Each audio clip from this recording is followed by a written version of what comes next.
लड़के से कुछ ऐसे क्वेश्चंस करता है जो जॉब से रिलेटेड नहीं होते, लेकिन तभी वो ये जान पाता है कि वो लड़का तो सिलेक्ट हो गया है। फिर गुलिवर उस लड़के को पूरे ऑफिस का विजिट करवाता है। वहाँ पर एक और लड़की भी होती है जिसका नाम डार्सी होता है और गुलिवर उस न्यू एम्प्लॉय को डार्सी से भी मिलवाता है। वो न्यू एम्प्लॉय उन दोनों को देखकर समझ जाता है कि गुलिवर उस लड़की में इंटरेस्टेड है, लेकिन गुलिवर की हिम्मत नहीं होती कि वो उस लड़की से कैसे बात करे। फिर गुलिवर और वो न्यू एम्प्लॉय दोनों एक लिफ्ट के जरिए जा रहे होते हैं, मगर इतनी ही देर में वहाँ पर डार्सी भी आ जाती है। तो वो न्यू एम्प्लॉय उन दोनों को अकेला छोड़कर वहाँ से चला जाता है ताकि वो दोनों एक दूसरे से बात करें, एक दूसरे को अंडरस्टैंड करें। नेक्स्ट डे हम गुलिवर को देखते हैं जो कि ऑफिस में एंजॉय कर रहा होता है, लेकिन इतनी ही देर में वहाँ पर वो न्यू एम्प्लॉय आ जाता है जो गुलिवर को बताता है कि क्या तुम जानते हो कि मेरी प्रमोशन हो गई है और अब से मैं तुम्हारा बॉस हूँ। फिर वो न्यू एम्प्लॉय गुलिवर को ये भी कहता है कि तुम्हारी नेचर ही है जिसकी वजह से अभी तक तुम्हें कोई प्रमोशन नहीं मिली, इसीलिए तुम्हें अपने नेचर को चेंज करना चाहिए, क्योंकि तुम्हारी नेचर की वजह से ही डार्सी भी अभी तक तुम में इंटरेस्टेड नहीं हुई। ये बातें सुनकर गुलिवर थोड़ा अपसेट हो जाता है और इसके बाद वो डार्सी के ऑफिस में जाता है। वहाँ जाकर वो एक फॉर्म उठा लेता है जो कि ट्रैवलिंग का फॉर्म था। डार्सी उससे पूछती है कि क्या तुम्हारा ट्रैवल में कोई इंटरेस्ट है, जिस पर गुलिवर कहता है कि यस, बहुत ज्यादा।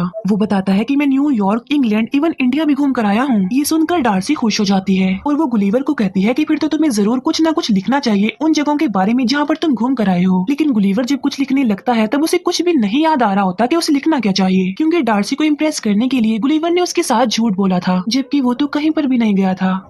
लेकिन तभी वो अलग अलग पैराग्राफ, अलग अलग आर्टिकल से अपना एक आर्टिकल बनाता है, जिसे देखकर डार्सी काफी खुश होती है और वो उससे काफी इम्प्रेस भी हो जाती है। डार्सी उससे कहती है कि फिर तो तुम्हें बरमूडा ट्रायंगल पर जाकर जरूर कुछ न कुछ लिखना चाहिए। फिर नेक्स्ट डे गुलिवर बरमूडा के लिए निकल पड़ता है, जहाँ पर बोट का कैप्टन उसे बोट तक ले जाता है और उसे बोट चलाने की सारी इंस्ट्रक्शंस देता है कि आपने सिर्फ रेड निशान को फॉलो करते हुए आगे बढ़ना है और फिर तुम बरमूडा ट्रायंगल पर पहुंच जाओगे, और जब तुमने वापिस आना हो तो इस बटन को बैक घुमा देना। जिस पर गुलिवर कहता है कि ये काम मेरे लिए कोई बड़ी बात नहीं है, मैं तो दिखना इसे कितनी आसानी से कर दूंगा। इसके बाद गुलिवर बरमूडा ट्रायंगल के लिए निकल जाता है, लेकिन रास्ते में ही उसकी आंख लग जाती है, उसे नींद आ जाती है। लेकिन तभी उसकी बोट एक समुद्री तूफान में फंस जाती है और जब उसकी आंख खुलती है तो जो कुछ भी वो वहाँ पर देखता है वो देखकर वो काफी शॉक्ड रह जाता है, क्योंकि बहुत से लोग उसकी बॉडी उसके चेस्ट पर खड़े हुए थे और उन लोगों ने गुलिवर को रस्सियों से बांधा हुआ था, और जो लोग उसके ऊपर चढ़े हुए हैं वो बहुत ही छोटे छोटे लोग हैं जिन्हें बोने लोग भी कहा जाता है। उन छोटे लोगों ने गुलिवर के ऊपर लकड़ी का एक ब्रिज भी बना रखा था और वो छोटे लोग गुलिवर को एक जॉइंट समझ रहे थे जो उन लोगों को मार देगा, उन्हें खा लेगा। वहाँ पर उन छोटे छोटे लोगों की एक पूरी आर्मी थी, वहीं पर उन छोटे लोगों की आर्मी का एक जनरल भी था। लेकिन तभी गुलिवर खुद को आजाद करने के लिए खड़ा होने की कोशिश करता है, लेकिन वो छोटे लोग उसे फिर से खींचने लगते हैं और तभी गुलिवर फिर से गिर जाता है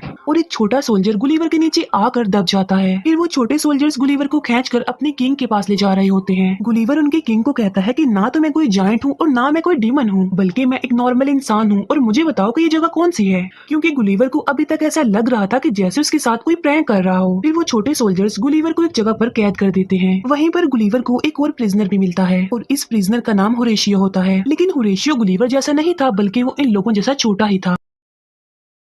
गुलिवर होरेशियो से पूछता है कि तुम यहाँ पर क्यों हो, जिस पर होरेशियो कहता है कि मैं प्रिंसेस से बहुत प्यार करता हूँ, इसीलिए प्रिंसेस के फियांसे यानी जनरल ने मुझे यहाँ पर लाकर प्रिजनर बना दिया है। और इतनी ही देर में वहाँ पर जनरल आ जाता है। गुलिवर उस जनरल को देखकर कहता है कि तुम एक बेवकूफ इंसान हो, जिस पर वो जनरल उससे पूछता है कि बेवकूफ का मतलब क्या होता है, जिस पर गुलिवर कहता है कि बेवकूफ का मतलब होता है सबसे बहादुर आदमी। इसके बाद वो जनरल खुद को बेवकूफ कहकर बुलाने लगता है। फिर एक दिन वो जनरल बैल की जगह गुलिवर को लगाता है और खुद उसकी सवारी करता है, लेकिन तभी उनकी किंगडम पर दुश्मन की किंगडम अटैक कर देती है और पूरे पैलेस में आग लगा दी जाती है, और तो और प्रिंसेस को भी किडनैप करने की कोशिश की जाती है। लेकिन तभी वहाँ पर गुलिवर आकर प्रिंसेस को बचा लेता है, लेकिन पूरे पैलेस में अब आग लग चुकी थी और डर की वजह से लोग पैनिक कर जाते हैं, इधर उधर भागने लगते हैं और वहाँ पर लोगों की हलचल मच जाती है। तब गुलिवर उनसे कहता है कि सुनो, इसमें कोई टेंशन वाली बात नहीं है, आग मैं बुझा दूंगा। और फिर गुलिवर वहाँ पर लगी सारी आग बुझा देता है।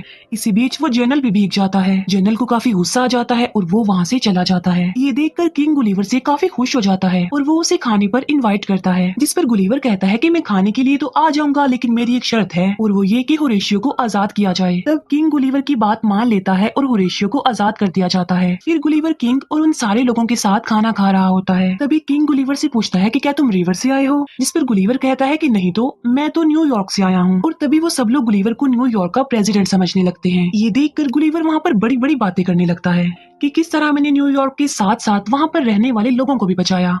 और अब मैं न्यूयॉर्क का सबसे इंटेलिजेंट और पावरफुल प्रेसिडेंट हूँ। तब किंग गुलिवर को कहता है कि बहुत जल्द हम लोग तुम्हारी वोट ढूंढ लेंगे। फिर किंग गुलिवर के लिए एक काफी बड़ा घर बनवाता है ताकि गुलिवर वहाँ पर आराम से जिंदगी गुजार सके। फिर हम देखते हैं कि गुलिवर और होरेशियो इस बारे में डिस्कस कर रहे होते हैं कि आखिर प्रिंसेस को इम्प्रेस कैसे किया जाए। फिर गुलिवर जैसे जैसे होरेशियो को बताता है, होरेशियो सारी उसकी बातों को फॉलो करता है, जहाँ पर गुलिवर होरेशियो से वो सारी बेवकूफियों वाली हरकतें करवाता है जो वो खुद भी करता रहता है। मगर इसके बावजूद भी प्रिंसेस होरेशियो से इम्प्रेस हो जाती है। उसी रात को वो जनरल गुलिवर की बोट ढूंढ लेता है क्योंकि जनरल जल्द से जल्द गुलिवर को वहाँ से निकालना चाहता था। बोट में गुलिवर को अपना मोबाइल मिल जाता है जिसमें डार्सी का वॉइस मैसेज आया होता है और गुलिवर उसे सुनने लगता है। मैसेज में डार्सी ने गुलिवर को कहा होता है कि मैं तुमसे मिलने के लिए वहाँ पर आ रही हूँ। फिर हम देखते हैं कि एक बार फिर से दुश्मन की किंगडम ने उनकी किंगडम पर अटैक कर दिया है। तभी होरेशियो गुलिवर को आकर बताता है कि हमारे किंग ने किंगडम का जनरल तुम्हें बना दिया है, इसीलिए अब तुम्हें ही हमारी किंगडम की हिफाजत करनी है। फिर गुलिवर दुश्मन की किंगडम से लड़ने के लिए उनके सामने आता है। वो उन्हें समझाने की काफी कोशिश करता है कि यहाँ से वापस लौट जाओ, लेकिन दुश्मन गुलिवर की बात नहीं सुनते और पत्थरों से उस पर अटैक करने लगते हैं जिसका गुलिवर पर जरा भी असर नहीं होता। फिर गुलिवर उनकी बोट्स को खींचकर किनारे तक ले आता है। इस तरह गुलिवर उनकी किंगडम को बचा लेता है और अब वो जनरल गुलिवर से और ज्यादा जेलस होने लग गया था। फिर गुलिवर और बाकी लोग अपनी जीत को सेलिब्रेट कर रहे होते हैं। वहाँ पर गुलिवर को एक हीरो बना दिया जाता है और तो और उसे बहुत सारी सर्विसेज भी प्रोवाइड की जाती हैं। प्रिंसेस जनरल से अपनी एंगेजमेंट तोड़ देती है जिसकी वजह से जनरल को काफी गुस्सा आ जाता है और वो दुश्मनों के किंग के पास चला जाता है। जनरल ने गुलिवर की बोर्ड से वो मैगजीन चुरा ली थी जिसमें रोबोट बनने का सारा मेथड लिखा हुआ था। तब वो जनरल रोबोट बनकर गुलिवर के सामने आ जाता है। गुलिवर जब उस रोबोट को देखता है तो वो काफी डर जाता है और रोबोट उसे हवा में उछालकर फेंकने लगता है और सबको गुलिवर की रियलिटी पता चल जाती है और वो सबको बताता है कि मैंने जो कुछ भी कहा, जो जो बड़ी बड़ी बातें की, वो सारी झूठ थी। फिर वो जनरल गुस्से में आकर गुलिवर को बांध कर कहीं पर भेज देता है। गुलिवर एक जगह पर पहुंचता है जहां पर उसे लगता है कि अब वो अपने जैसे लोगों के बीच में आ गया है, मगर इस बार तो वो ऑपोजिट जगह पर आ गया था। पहले जहां पर वो छोटे लोगों में चला गया था और अब अपने से कई गुना बड़े लोगों में आ गया था। जहां पर एक बच्चे ने गुलिवर को खेलने वाली डॉल बना लिया तो अपने घर के लिए निकल पड़ता है। पेल देखता है कि उसकी एक फ्रेंड है जिसका नाम अमेंडा है, जिसके फादर टीवी पर लाइव आ रहे हैं। इसके बाद पेल ब्रेकफास्ट करने लगता है जहाँ उसके साथ कुछ अजीबोगरीब होने लगता है। वो मिल्क बॉक्स उठाता है लेकिन जैसे उसे वापस रखने लगता है तो वो मिल्क बॉक्स उसके हाथ से चिपक जाता है और जब वो उसे दूसरे हाथ से हटाने की कोशिश करता है तो वो उसके दूसरे हाथ से चिपक जाता है। फिर वो उसे छुड़ाने के लिए अपने फादर को बोलता है, लेकिन फिर जैसे ही वो अपना जूस का गिलास उठाता है तो वो भी टूट जाता है। फिर पेल अपने स्कूल में चला जाता है। स्कूल में जाकर पेल अपने एक फ्रेंड से टकरा जाता है। फिर वो क्लास में जाने के लिए दरवाजे को खोलने की कोशिश करता है लेकिन दरवाजा बजाय खुलने के टूटकर उसके हाथों में ही आ जाता है। यहाँ पर ये बात तो क्लियर हो जाती है कि चीजें उसके हाथों से चिपक रही थी और वहीं पर पेल का फ्रेंड खड़ा हुआ ये सब कुछ देख पा रहा था, इसीलिए उसे पेल पर शक होने लगता है कि वो किसी पावर्स का मालिक है। फिर पेल स्पोर्ट्स की क्लास के लिए बाकी स्टूडेंट्स के साथ बैठा होता है। वहीं पर उसका फ्रेंड भी होता है जो उस पर नजर रख रहा था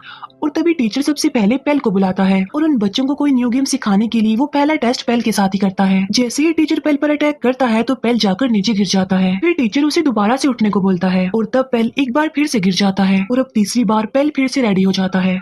वहाँ पर सारे बच्चे उनको देख रहे होते हैं। टीचर एक बार फिर से पेल पर अटैक करता है लेकिन इस बार पेल एनर्जेटिक होकर मुकाबला करता है और वो हर बार टीचर के अटैक से बच जाता है और लास्ट में वो अपने टीचर पर सिर्फ एक बार हल्का सा अटैक करता है जिससे उसका टीचर काफी दूर जाकर गिरता है। पेल को देखकर सारे काफी हैरान रह जाते हैं और ये देखकर पेल वहाँ से भाग जाता है। फिर वो अपने घर के लिए जा रहा होता है जहाँ पर उसका फ्रेंड भी आ जाता है। पेल का फ्रेंड उसे क्वेश्चंस करता है उसकी पावर के बारे में, मगर पेल उसकी बातों पर ज्यादा ध्यान नहीं देता। तब पेल का फ्रेंड उसे सुपर हीरोज की एक कॉमिक बुक देता है। पेल उस कॉमिक्स बुक को पढ़ता है और साथ साथ सुपर हीरोज के ड्रीम भी देखता है। फिर पेल स्कूल जाते ही सबसे पहले अपने फ्रेंड के पास जाता है और वो अपने फ्रेंड को बताता है कि मुझे एक आंट ने काट लिया था और उसके बाद से ही मैं ऐसा हो गया हूँ, यानी मेरे साथ कुछ न कुछ अजीब हो रहा है। ये बात सुनकर पेल का फ्रेंड उसे अपने घर ले जाता है जहाँ पर पेल को हर तरफ सुपर हीरोज के इक्विपमेंट्स मिलते हैं। इसके अलावा उसका घर काफी एडवांस था। पेल का फ्रेंड ये चेक करने की कोशिश करता है कि उसके पास किस किस्म की पावर है और वो अलग अलग तरह के एक्सपेरिमेंट्स करके ये सब कुछ चेक कर रहा था। जैसे कभी वो पेल से बुक बैट करवाता है, कभी उसे हवा में फ्लाई करने की कोशिश करता है। इसके अलावा वो उसे सुपर हीरो का कॉस्ट्यूम भी पहनाता है ताकि वो बिल्कुल सुपर हीरो ही लगे। और काफी नाम सोचने के बाद फाइनली पेल अपने लिए आर्ट बॉय नाम सिलेक्ट कर लेता है। फिर हम देखते हैं कि एक चोर एक लेडी का पर्स चुरा कर भाग गया है। पेल उस चोर के पास जाता है और उस पर्स को वापस करने के लिए बोलता है। चोर उसे नॉर्मल बच्चा समझता है और उसे सीरियस नहीं लेता, इसीलिए वो पेल को डराने की कोशिश करता है और पेल पीछे पीछे होने लगता है। लेकिन तभी वो चोर देखता है कि ये बच्चा तो दीवार पर चढ़ रहा है और यहाँ पर पेल को अपनी एक और पावर का पता चल जाता है और पेल उस चोर को पकड़ लेता है और इतनी ही देर में वहाँ पर पुलिस भी आ जाती है और उस चोर को पकड़ लेती है। तब ये सारी बात पेल अपने फ्रेंड को भी बताता है और साथ साथ वो उसे ये भी बताता है कि मैं दीवार पर भी चढ़ पाया, लेकिन जब वो अपने फ्रेंड को प्रैक्टिकल करके दिखाता है तब उसे नहीं हो पाता। पेल को अपने पावर्स के साथ साथ अपने वीक पॉइंट का भी पता चल गया था और वो ये कि अगर वो ज्यादा देर तक मीठा नहीं खाएगा तो उसकी पावर्स कमजोर हो जाएगी। फिर पेल अपनी पावर्स का इस्तेमाल करते हुए लोगों की हेल्प करने लग गया और देखते ही देखते वो आर्ट बॉय के नाम से फेमस हो गया और बच्चे भी आर्ट बॉय को फॉलो करने लगे। बच्चे आर्ट बॉय के फैन हो गए और उस जैसा दिखने के लिए सेम उसके जैसा ही कॉस्ट्यूम पहनने लगे। फिर एक दिन पेल की फ्रेंड अमेंडा जब अपने रूम में होती है तब वहाँ पर एक आदमी आता है जिसने अजीब से कपड़े पहने होते हैं। वो आदमी अमेंडा को किडनैप करके ले जाता है। यहाँ पर हम इस आदमी का नाम जान पाते हैं और इसका नाम फ्ली होता है। फिर अगले दिन हम देखते हैं कि एक बच्चा स्कूल की छत से लटका हुआ है, जिसे देखकर आर्ट बॉय उसे बचाने के लिए जाता है और जब आर्ट बॉय उसके पास पहुँचता है तो वो दिखता है कि ये कोई बच्चा नहीं बल्कि सिर्फ एक डॉल है जिसे वहाँ पर अमेंडा की सिस्टर ने रखा था आर्ट बॉय को वहाँ पर बुलाने के लिए, ताकि वो आर्ट बॉय की हेल्प लेकर अमेंडा को वापस ला सके। अमेंडा की सिस्टर आर्ट बॉय यानी पेल को बताती है कि कोई फ्ली नाम का आदमी मेरी सिस्टर अमेंडा को किडनैप करके ले गया है। वो आदमी काफी अजीब दिखता है और उसके कपड़े भी काफी अजीब थे और वो कोई नॉर्मल इंसान तो नहीं था क्योंकि वो उड़ पा रहा था। वो बताती है कि मेरे फादर एक वैक्सीन रिसर्च कंपनी में काम करते हैं। उस आदमी ने हमसे $20 मिलियन की डिमांड की है और साथ में ये भी कहा है कि मेरे फादर वहाँ से जॉब भी छोड़ दें। तब आर्ट बॉय अमेंडा को छुड़वाने के लिए रेडी हो जाता है, लेकिन जाने से पहले वो लोग पेल के फ्रेंड के घर पर आते हैं। अमेंडा की सिस्टर को वहाँ पर देखकर पेल का फ्रेंड उस पर गुस्सा करता है और उससे कहता है कि तुम्हें क्या जरूरत थी उसे यहाँ पर लाने की। फिर आर्ट बॉय अमेंडा को स्मेल करते हुए एक घर के पास पहुँच जाता है। उस जगह को देखकर पेल काफी हैरान रह जाता है क्योंकि ये वही जगह थी जहाँ पर उस आर्ट ने पेल को काट लिया था। इसके बाद आर्ट बॉय घर के अंदर चला जाता है। अंदर जाकर वो देखता है कि वहाँ पर बहुत सारे ग्लास बॉक्स पड़े हुए हैं जिनके अंदर बहुत सारे इंसेक्ट्स को कैद किया गया है। वहीं पर अमेंडा को भी एक ग्लास बॉक्स में कैद करके रखा गया था। आर्ट बॉय अमेंडा को वहाँ से निकालने का सोच ही रहा होता है कि तभी वहाँ पर फ्ली आ जाता है और फ्ली आर्ट बॉय को भी एक ग्लास बॉक्स में कैद कर देता है। और यहाँ पर फ्ली आर्ट बॉय को एक बात बताता है। वो बताता है कि अमेंडा के फादर की कंपनी में मैं एक एम्प्लॉय था जहाँ पर मैं एड्स पर रिसर्च करता था, लेकिन एक दिन फिर कंपनी ने मुझे बगैर कोई बात किए ही निकाल दिया और उसे इन्फॉर्म भी नहीं किया कि उसे क्यों निकाला जा रहा है। और इसी दौरान टेंशन लेने की वजह से मेरी मदर की भी डेथ हो गई। वो कहता है कि तभी के बाद से मैंने सोच लिया था कि मैं अमेंडा के फादर से बदला लूंगा क्योंकि अमेंडा के फादर ही उस कंपनी के ऑनर हैं। और तब से मैंने बहुत सारे इंसेक्ट्स पर भी एक्सपेरिमेंट्स करके अपनी पावर्स को बढ़ा लिया है ताकि मैं अपना रिवेंज ले सकूं। और जिस एंट ने तुम्हें काटा था वो मेरी ही एंट थी जिस पर मैंने अपना आखिरी एक्सपेरिमेंट किया था और उस आंट के काटने की वजह से ही आज तुम इन पावर्स के मालिक हो और ये हमारी आपस की लड़ाई है, इसीलिए तुम हमारे बीच में मत आओ क्योंकि यही तुम्हारे लिए बेहतर होगा। और ये लोग तुम्हें नहीं बल्कि तुम्हारी पावर्स को पसंद करते हैं, यानी ये लोग पेल को नहीं बल्कि आंट बॉय को पसंद करते हैं क्योंकि पेल एक कमजोर बच्चा है जबकि आंट बॉय पावर्स का मालिक है। ये बातें सुनकर पेल को अपना पास्ट याद आ जाता है और तब वो डिसाइड करता है कि वो आंट बॉय नहीं बल्कि पेल बनकर ही जिंदगी गुजारेगा। फिर एक दिन पेल अपनी क्लास में होता है, वहाँ पर फ्ली आ जाता है जो पेल के फ्रेंड को पकड़ लेता है। तब उसे बचाने के लिए पेल फिर से आर्ट बॉय बन जाता है। अब क्योंकि पेल ने काफी देर से मीठा नहीं खाया था तो इसीलिए वो कमजोर हो गया था, यानी उसकी पावर्स अब काम नहीं कर रही थी। फिर फ्ली पेल के फ्रेंड को लेकर उसके सामने आ जाता है, लेकिन जैसे ही पेल एक ड्रिंक पीता है तो उसकी पावर्स वापस आ जाती हैं। लेकिन तब तक फ्ली पेल के फ्रेंड को लेकर जा चुका था। तब आर्ट बॉय अपने फ्रेंड का मिरर इस्तेमाल करते हुए एक जंगल तक पहुंच जाता है जहाँ पर उसे अपना फ्रेंड एक ट्री के साथ बंधा हुआ मिलता है। और जैसे ही आर्ट बॉय उन रस्सियों से अपने फ्रेंड को